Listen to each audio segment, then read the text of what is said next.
Good morning, good afternoon, good evening. Whenever you see this live, let me fix my little thing here. Good morning, good morning. Okay, now I got everything going. Got my YouTube popping. I got my Facebook popping. I got my camera over here popping. Hey, good morning, good morning, good morning, good afternoon, good evening. Whenever you see this live, this you got Ray coming to you live all the way from here. Where it's here, right here. Let me get off this page and make it right there. All right, here we go. Here we go. Welcome everybody to Ray's Corner Live. This is my Saturday book reading. Here, and I'm here. I'm everywhere. Hey, this your guy Ray, your lived experience expert, your lived experience expert in housing navigation, recovery, transformation, and shared living. Remember, I don't teach from theory. I teach from what life has taught me. And we're here this morning with our Saturday book reading from my book, From Homeless to Housing the Homeless. The missing link between homelessness, housing, and lasting transformation. One body, one mission, one purpose, one kingdom. Let's get this housekeeping out the way. Hit that like button, hit that share button. Hey, you over there on YouTube, right? Hit that notification button. Hey, hitting that comment section. Where you from? Hey, Ray, I'm from where? My Facebook people, guess what? Y'all know what time it is. Share, like. Hey, say good morning. Let me know what's going on. We gonna make this thing popping. Hey, if you with my ticky tacky, it is what it is. Do what you do. So listen, I'm gonna get right with my reading this week. The first chapter we talked about where where the journey began. We talked about Camden, where it all started, and so today we're gonna get chapter three. Chapter three, and listen, you guys want to get my book? Go to Amazon, type in Ray Wilkerson, or hit in the chat. Right? I would like a book. I'll sign it, send it out to you. All right. Uh, $15. That's all it is. But we're gonna be with chapter three today, right? Talk about the descent. The descent, right? All right, let's get right with the reading. Because I know this is Saturday morning. I know a lot of y'all look, I can't see who's on right now, but I seen somebody show me some love and know that you there. So I gotta figure out how I can see you at the same time I'm talking. All right, we're talking about the descent, right? Chapter three. If you have the book, read along with me, right? Read along with me. Make sure you get the book. All right, here we go. Nobody wakes up one morning and says, I think I'll become homeless. Nobody wakes up and says, I think I'll throw my life away. Nobody wakes up and says, I think I'll spend years wandering through addiction, hopelessness, and despair. At least I didn't. The truth is that every descent happens slowly, one decision at a time, one compromise at a time, one influence at a time, one wrong turn at a time. Looking back now, I can see the warning signs now, but at the time I couldn't. See, the lie of control. At the beginning, I was lying to myself about certain things. And the main thing I was lying about was that I could control. And let me read the book. Here's what it says. Here's what we're talking about. One of the greatest lies I ever believed was that I was in control. I believe I could stop whenever I wanted. I believe I could handle it. I believed I knew what I was doing. I believed consequences happen to other people, not me. That is often how the sin begins. Not by destruction, not with destruction, not with confidence, not with false confidence. The belief that somehow we're different. The belief that we can somehow play with things that eventually begin to control us. And you got to understand that was my life. We talk about small decisions becomes big consequences. One thing I've learned is that major life changes often begin with small decisions. The decisions seem insignificant at first. Nobody notices, nobody sounds an alarm, nobody sees the future consequences, but over time, these decisions begin to create direction.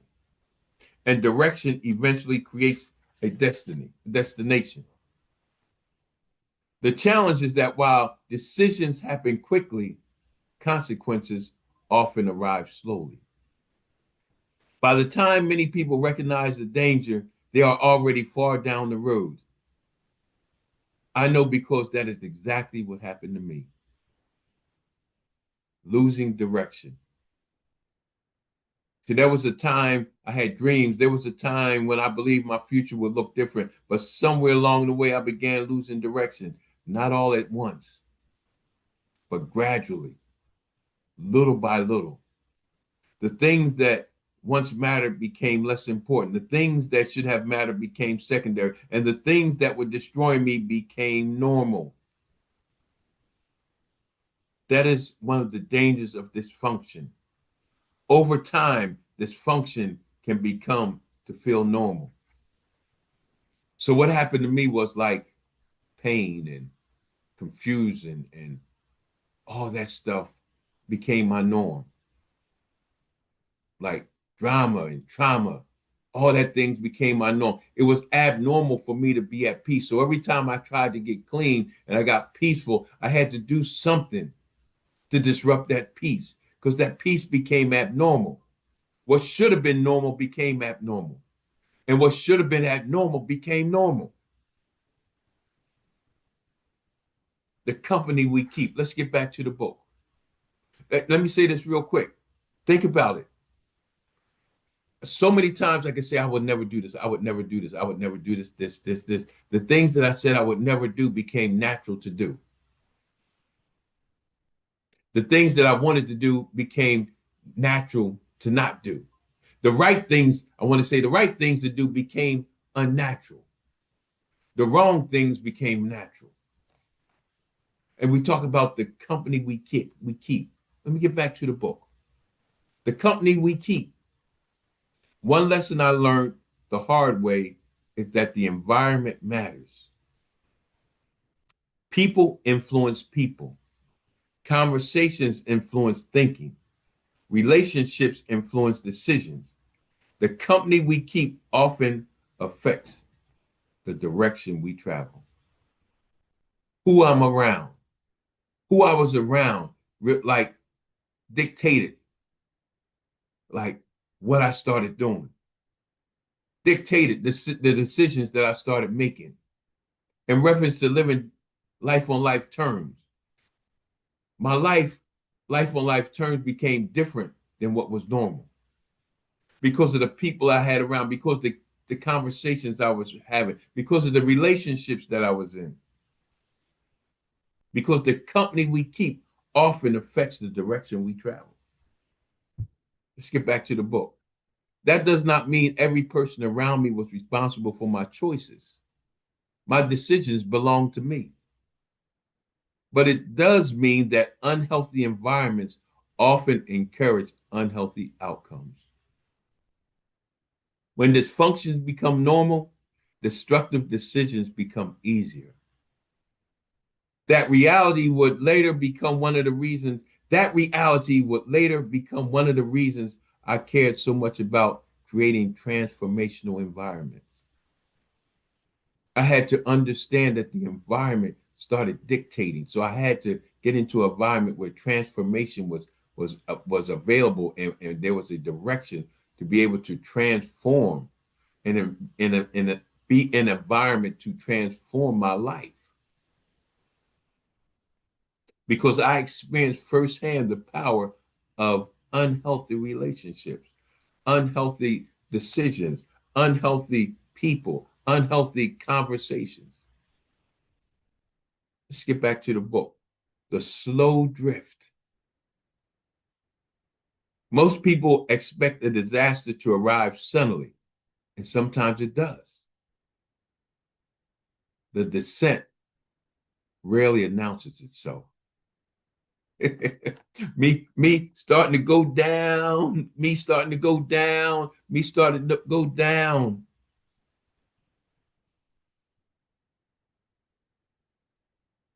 It started arriving quietly.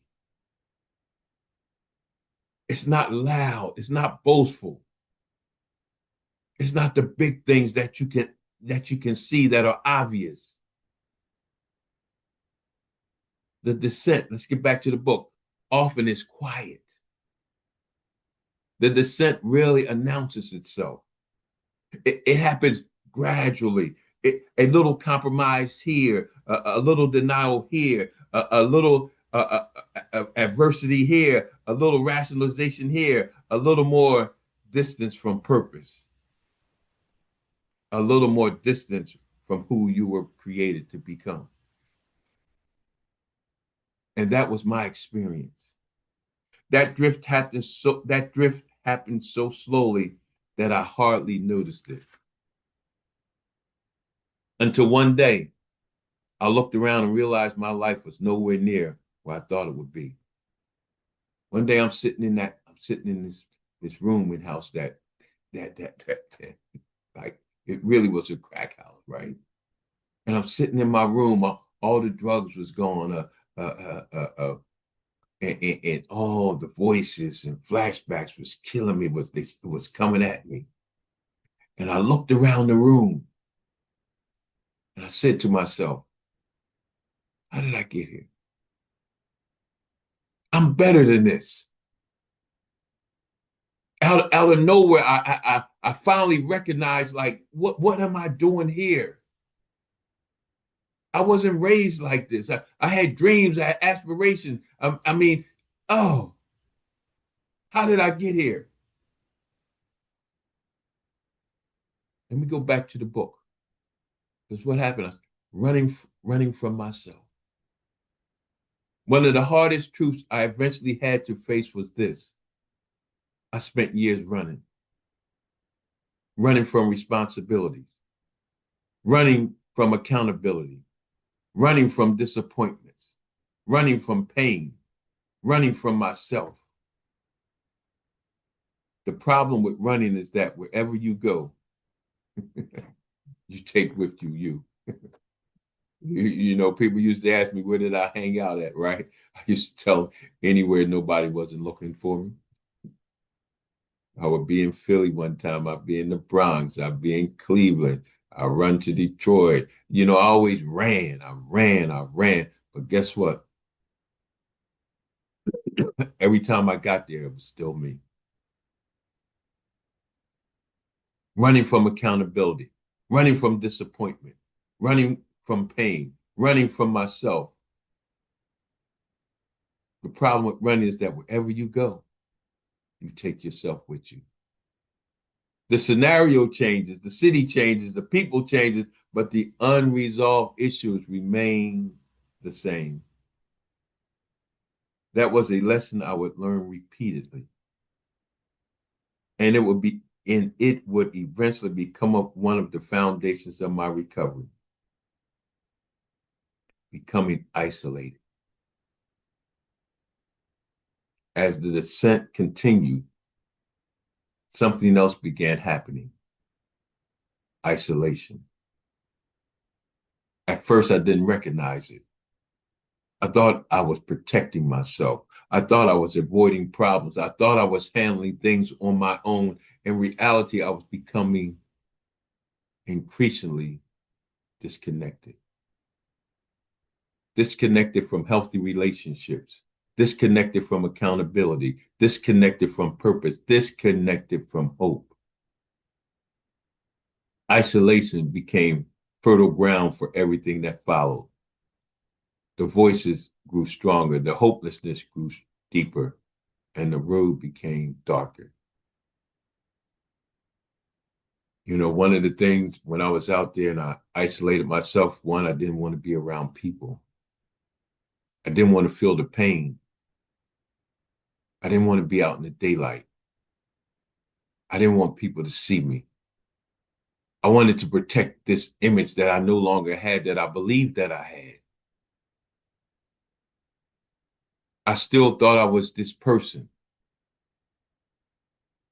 I still thought I was this person that people looked at in a different manner.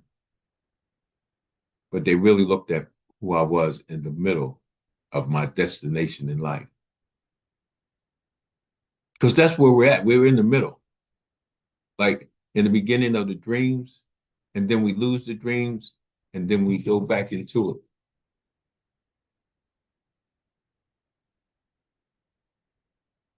And then we go back into it. Oh man, I lost connection in my face. Oh, okay, I'm back. Good. Then start over. Isolation. Let's get back to the book. Disconnected from healthy relationships, disconnected from accountability, disconnected from purpose, disconnected from hope. Isolation became futile, fertile ground for everything that followed. And like I said, the voices grew stronger, the hopelessness grew deeper, and the road became darker. What I could not see. What I could not see. The strange thing about those years is that even during the descent, purpose remained alive. I simply could not see it. Purpose kept me alive.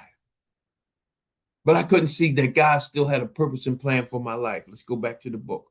I simply could not see it. God had not abandoned me. I simply could not see him working. Purpose had not disappeared. I simply could not recognize it. The future still existed. I simply could not imagine it. And that realization comforts me today. Because I know people are reading this who feel trapped in their own descent, people who feel lost, people who feel broken, people who feel like they have gone too far. And I understand those feelings. I lived them. I lived that hopelessness. I lived that desperation. I lived that life of brokenness. I know exactly how you're feeling. Let's go back to the book. The road ahead. The road ahead. The descent eventually led me places I never imagined I would go. Places I never wanted to go. Places I never believed would become part of my story.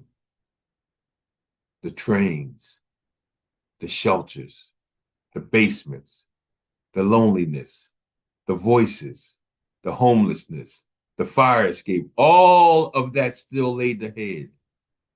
At the time, I could not see where the road was leading.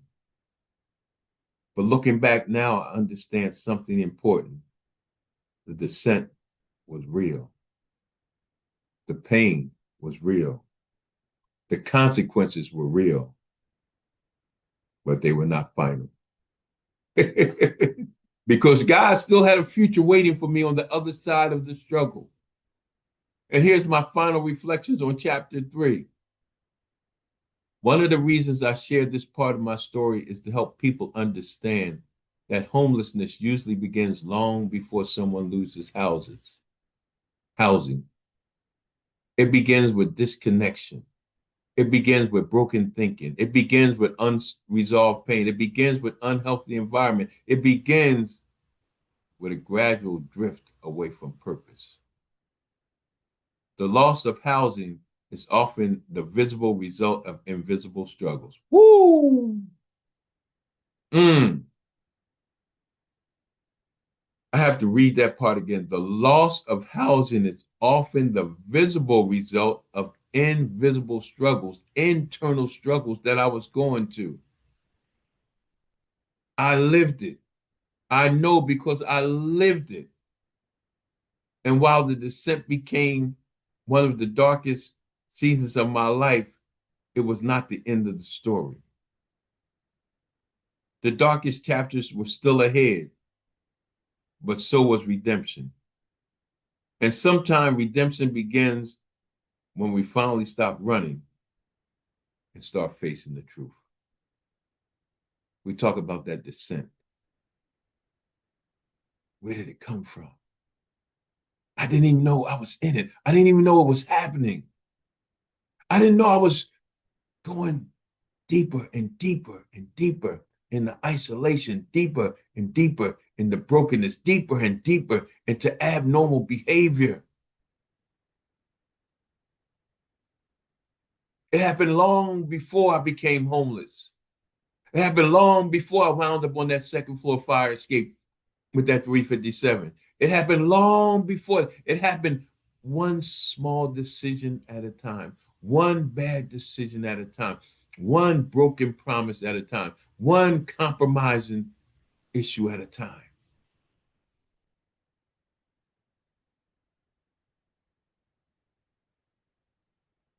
Running from place to place. But redemption and transformation begins when we stop running, start facing the truth. When I faced when I stopped running and faced the truth that, like, I always know I needed help. But when I wound up on that second floor fire escape with that 357, reality set in. Like, who is this guy? Who is this guy on this second floor fire escape who had dreams of being an architect, had dreams of being a business person, who had dreams of being a good father and dad, who had dreams